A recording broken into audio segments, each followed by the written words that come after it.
Ассаляму алейкум, сайгалы джамат. Меня зовут Сидометов Алим Юсиф Оглы. Мне 31 год.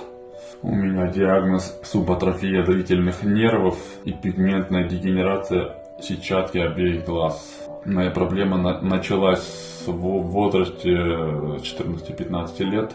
С этого момента я проходил ежегодное лечение в городе Симферополь на Симашко. И мне рекомендовали каждый год проходить лечение, так как не могут найти методы лечения конкретно для меня. То есть был в Москве, проходил там обследование, результаты безуспешные. Также ездил в Уфу, Уфа тоже не смогла помочь. Был в Краснодаре, тоже все безуспешно. Обратился в Турцию.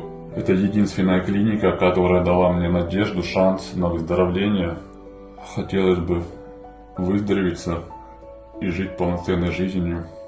Обращаюсь ко всем неравнодушным людям для сбора денежных средств, так как лечение будет происходить в Турции, а в Турции лечение дорогостоящее.